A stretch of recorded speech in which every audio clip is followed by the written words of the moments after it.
First, I have resigned from the Global Jamaica Diaspora Council that is registered in Connecticut, Florida, and with the IRS. I repeat, I have resigned from the Global Jamaica Diaspora Council that is registered in Connecticut, Florida, and with the IRS. I have also disassociated myself from the Diaspora Crime Intervention and Prevention Task Force, and also the Call to Action Group, which I left almost 2.5 months ago. I am only associated with the organization I formed in June of last year, the One Jamaica Legal Defense Foundation. Now, recently, a group of my colleagues and friends saw it fit to publish scandalous lies and misrepresentations about me and the affairs of the OJLDF, One Jamaica Legal Defense Foundation. This was disappointing because whatever the issue was, it could have been handled behind closed doors. Hello, JPU family. Welcome to another episode. Guys, today we're going to be sharing some new developments with you regarding this movement, this small movement in the diaspora that's been after the Prime Minister of Jamaica and the government. As you know, there's been, I think, 2 protests that we saw, one in Washington, one in New York. And, you know, the faces and the people who are leading this thing here. But as I told you a few days ago, there's been an internal implosion among them, and it's all been playing out on social media. So they're talking about what caused the conflict in there, and, you know, money argument and one heap of something. I'll share it with you now. Just for context, guys, the breakaway happened just after this gathering in Canada with the guys that you see here. The event that was held in Canada, where they were all present, appeared to be a PNP event. As you can see here, people were wearing PNP clothing, PNP hats, and so on and so forth. You can also see, if you read carefully there, it says Family Wants Hospital. So basically, it looks like discussions were being had about health care or something to that nature. You can see them put Anti-Holness on the screen there. So they were basically talking about the Prime Minister, the government, and situations happening in Jamaica. So it would appear that these guys had the same agenda under the one umbrella. I really don't know who is the leader of this whole thing, but you see them moving about together and, you know, interacting, and that would give the sense that they are all under the same umbrella. Now, a viral voice note is going around in WhatsApp with the voice of Wilfred Rattigan. For those of you who don't know Rattigan, he is a former FBI employee and a Jamaican.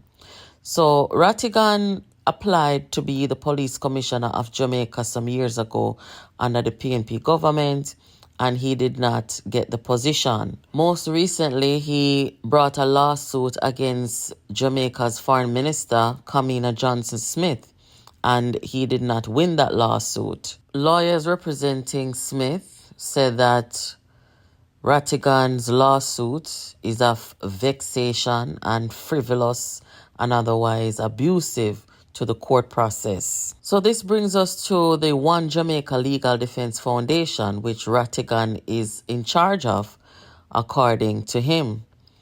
And with this Legal Defense Foundation, they collect money and they, you know, have different events and things like that. And that foundation is used against the government to bring lawsuits. And so that's how that is funded, I guess. You know, so as you can see here, this is all from the website. You can go have a look at it. They have their upcoming events and so on. And you can see a call to action, protest. And, you know, Rattigan, I guess, has a broadcast that, you know, he puts here on the calendar. So people who donate to the foundation, they will be following what they are doing with the money and stuff that they're donating. So that information is on the website. I did a video about this last week where I came to you and said, see, I told you guys that initially I felt that Bunting and Golding was involved with this diaspora movement against the government.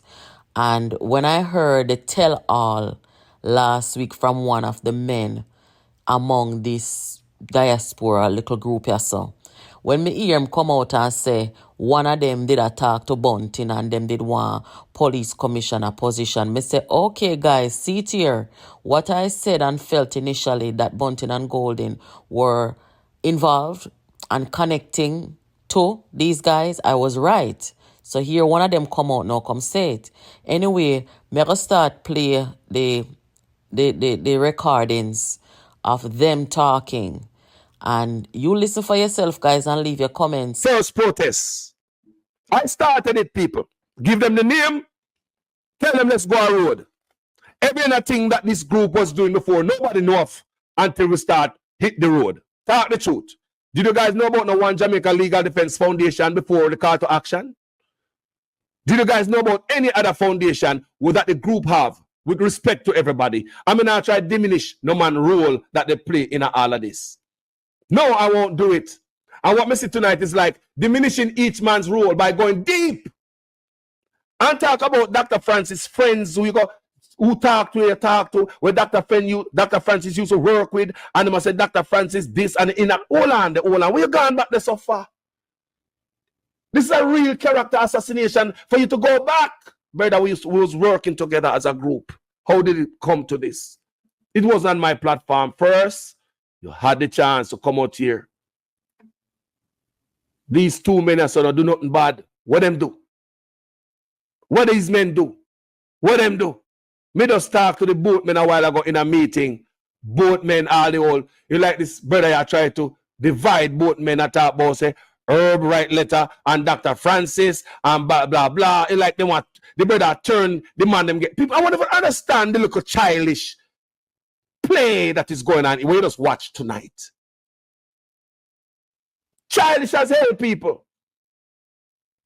So may I ask, why is it you choose to omit where other people get money to go to Canada and they never go?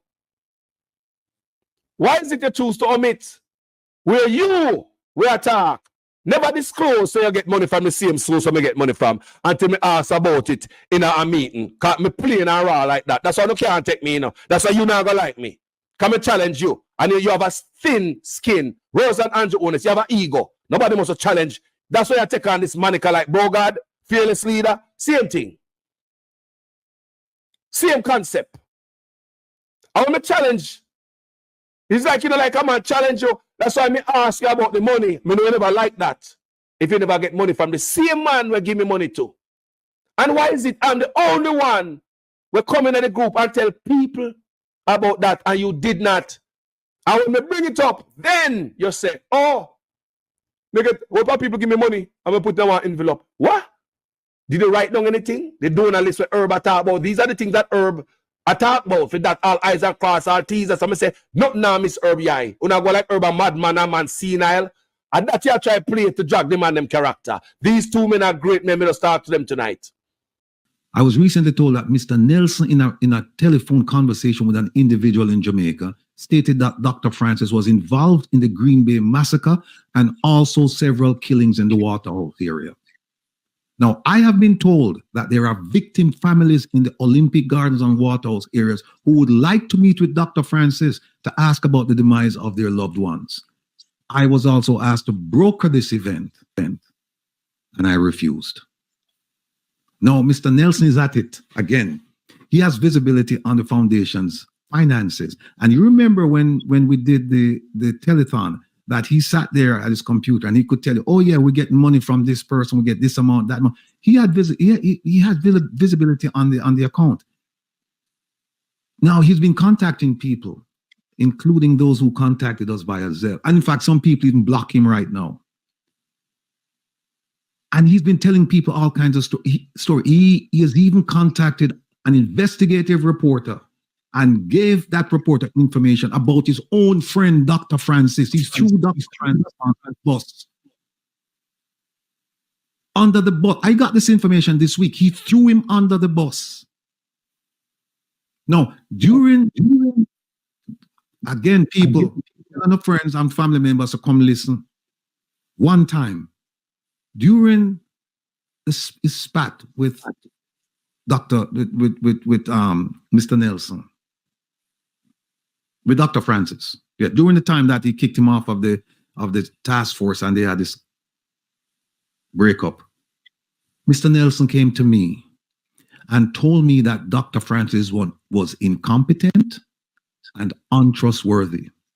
He stated that during one of the occasions that I applied for the position of police commissioner, Dr. Francis met with members of the military intelligence unit and advised them to use their influence to prevent me from being considered for the post of police commissioner.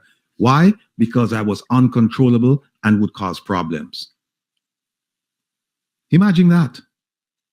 This was told to me by Mr. Herb Nelson. It's been said that I paid ISAT $9,000. Now, ISAT has never received a cent from the foundation. The records are there. The records are there. The only case financed by the foundation is the Kamina Johnson case. And guess what? The board approved it on October 25th, 2023. Now, I have gone over the minutes of that meeting. And guess who voted along with the rest of the board to unanimously approve the motion? The same person who said it was done without board approval, Mr. Herb Nelson. People, there's something terribly wrong. There's something terribly wrong here.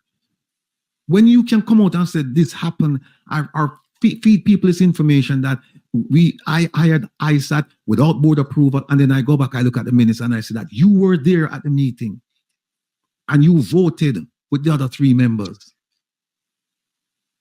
I was also told that Mr. Nelson on a Sunday program identified me as a person who received the now infamous brown paper bag of money that was believed to contain more than $1,200, some of which was contributed for the foundation.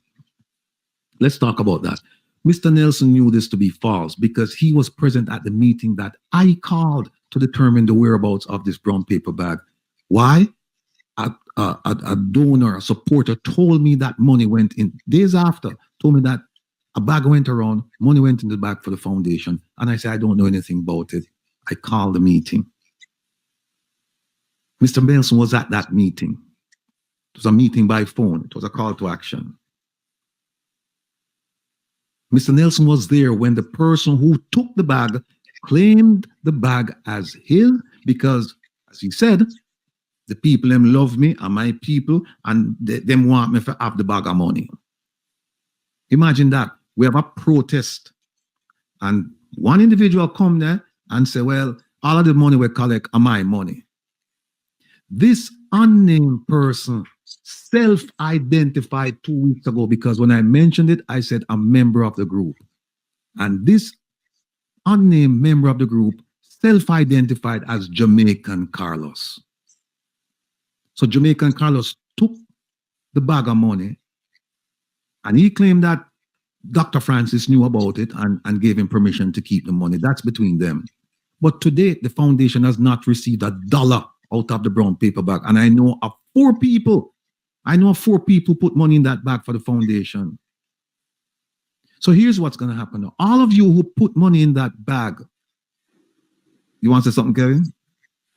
Finish your statement and let me make this statement quick. In that bag with the intent for it to go to the foundation and would like Jamaican Carlos to return the money and give it to the foundation. Please indicate in the chat, or you can indicate via email that you want your money back from him. And the email is rattiganwill@gmail.com. RATTIGANWIL@gmail.com. If you want your money back, and again, I know 4 of you will put money inside there. If you want your money back, write me and tell me, I want my money back, I want it to go to the foundation. Because here's why. I don't want to see you write in the chat going forward that you give money to the foundation and somebody take it. No, if you want your money back, just tell me. Just tell me if you want your money back. I make me get a message to Carlos saying I have to give back the money. Let's look at the band of brothers whom I broke bread with, fellowshipped with, exchanged ideas, socialized with, brought them to my home, and in some instances went the extra mile for. Now, the term fearless leader has bothered many and is one of the reasons the group has assaulted my reputation and integrity. This term came about because of the inconsistent leadership of Dr. Francis.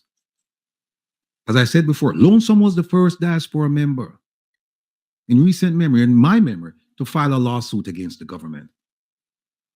I followed with a lawsuit against Minister Kamina Johnson-Smith. Sometime thereafter, I researched and prepared a lawsuit to be filed against the Prime Minister of Jamaica for constitutional violations. The group, it wasn't me, because people are saying that I manipulated Dr. Francis. The group decided that Dr. Francis should be the lead plaintiff in this legal action. Dr. Francis delayed. Remember now, people, you're hearing this for the first time, that we had a lawsuit ready to go against the Prime Minister. Dr. Francis delayed taking the legal action for months with a litany of excuses at every turn, much to the consternation of the group. People started cursing him out. His leadership was rightly questioned before and since, and he should answer questions about his leadership and contribution to the following. He should answer questions about his leadership and contribution to the letter that was sent to King Charles about the Governor General. He should answer questions about his leadership and contribution to the infamous letter to the Jamaican government that he has taken credit for, and many of you have questioned the truth of the matter asserted. You must talk about his contribution and his leadership for that document. He must answer questions about the document addressed to the Prime Minister, the King, and the Governor General regarding the removal of the DPP. He must answer questions and talk about leadership regarding the complaint to the GLC regarding the DPP and tainted jewelry cases. Dr. Francis should also be asked about the planning of the Florida protest in January 2024. Dr. Francis, and I'm speaking to you now as a brother, remember, you said in one of the group meetings that given your popularity on social media, you could turn out 1,000 protesters for that event. 1 week later, when I sought confirmation from you, you changed the number to 100. The protest is history, and I'll leave it there. Ask anyone in the group about Dr. Francis's leadership on these and other matters. And if they're honest, if they're truly honest, you'll understand why Prezi looked for fearless leadership elsewhere. Group members are now extolling the virtues of his leadership. Or the ones the group members now extolling the virtues of his leadership are the same people who severely criticize him to the point where, surprisingly, he uttered indecent language and threatened to leave the group. By the way, speaking of protests, it is now common knowledge that the DC protest would have been a monumental flop if it hadn't been for the bus of supporters from the tri-state area. And contrary to Dr. Francis's alleged claim of credit, it was Yvonne, my former tailor's daughter, linked with the bus company. It was Yvonne and I, and the band of dedicated supporters from the tri-state area who were responsible for rescuing the DC protest from certain disaster. There is much to say about the planning of that protest, but I'll refrain from embarrassing anyone. Honest group members will tell you that Dr. Francis had challenges in talking to the press and was only allowed to engage after being prepared by the group. They will also tell you that some of his performances were so disastrous that the group removed him from doing further interviews with the press. As stated, there are those who were affiliated with the foundation who are now hell-bent on destroying it with an avalanche of lies, misrepresentations, and vituperation. Let this sink in. On Sunday, August 11th, 2024, at approximately 2:05, Mr. Herb Nelson Jr. said his goal is to have the IRS strip the foundation of its not-for-profit status, essentially destroying it. Let that sink in. Herb, my brother, you must know that the foundation's board, the ambassadors and supporters are resilient and focused, And we will continue in the face of your reckless assault on us because the issues are greater than all of us. And we will not abandon what we started for the people of Jamaica. I, for one, won't. And I know many of you stand with me united in this common cause. Again, considering the accomplishments of the foundation and what some of the call to action members and others have set out to do against it, you cannot help but wonder if they're agents of the Jamaican government. Think about it. If they're successful in their attempt to destroy the foundation, who benefits? The government, because then they have no pressure on them. Me good Jamaican people, whether you're in the diaspora or yard, we simply cannot afford this to happen.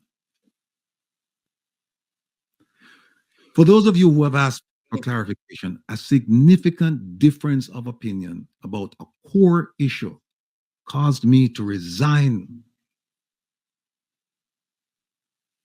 from the Global Jamaica Diaspora Council that I helped to register in Connecticut, Florida, and with the IRS.